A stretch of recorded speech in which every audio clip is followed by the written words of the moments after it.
Hello and welcome to The Answered Patient. I'm Jane Hansen. On this episode, you'll learn about hypertension, the risks associated with the disease, who is most likely to develop it, and the tests used by medical professionals to diagnose it. We'll also give you strategies you can use to get and keep your blood pressure under control. Regular, continual exercise is the key to keeping the high blood pressure in check. The salt in our food in America is everywhere. Regardless of race, age, or gender, anyone at any time can develop high blood pressure, known clinically as hypertension. A common misconception of hypertension is that it's caused strictly by stress or tension. And while it is true that stress can contribute to high blood pressure, it's certainly not the only cause, as we'll explain. You're 4 times more likely to develop hypertension at a young age if you have a parent or grandparent that had hypertension. Because there are often few symptoms, experts call hypertension a silent killer. In the U.S., only 2 out of 3 people with high blood pressure are even aware they have it. But if you have been diagnosed with high blood pressure, you're not alone. It's a disease that affects over 50 million Americans. And experts say that number is on the rise. What do we mean when we say high blood pressure? Normal blood pressure is typically a reading of 120/80. The top number is called systolic because it's measured when the heart contracts during systole. That's when the pressure in the arteries is at its highest as blood is first pushed from the heart. The bottom number is known as diastolic. It refers to the pressure in the arteries when it's at its lowest. It's called diastolic because it's measured when the heart rests between beats during diastole. A reading of more than 120 to 139, over 80 to 89 is considered pre-hypertension.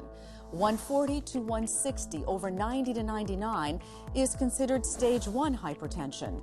Stage 2 hypertension is described as 160 or greater, over 100 or greater. So what causes hypertension? That depends on the type of hypertension. In the case of primary or essential hypertension, there is no known cause. What we do know is that heredity and lifestyle factors like diet and exercise have an impact. 85 to 90% of those suffering from high blood pressure have primary hypertension. Many people have what we call essential hypertension, which is the genetic form of high blood pressure that gets passed down in families or just develops. In some cases, hypertension is caused by another condition. This is called secondary hypertension. Kidney disease and hormonal disorders are both common secondary causes. With kidney disease, the risk runs both ways. Not only can hypertension be caused by kidney disease, but hypertension results in kidney disease. So one of the main reasons that people end up on dialysis in the United States is uncontrolled hypertension. It's also true that hypertension often has few symptoms. That's why you should have your blood pressure tested regularly by a doctor.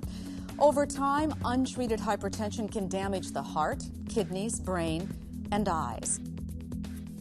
If left uncontrolled, hypertension raises your risk of stroke, heart attack, aneurysm, and kidney disease.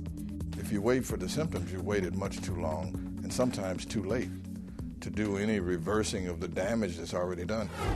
But there is hope. And it's important to know hypertension is not a death sentence. The test to determine whether you have hypertension is easy and painless. For many, hypertension can be controlled through proper diet and exercise.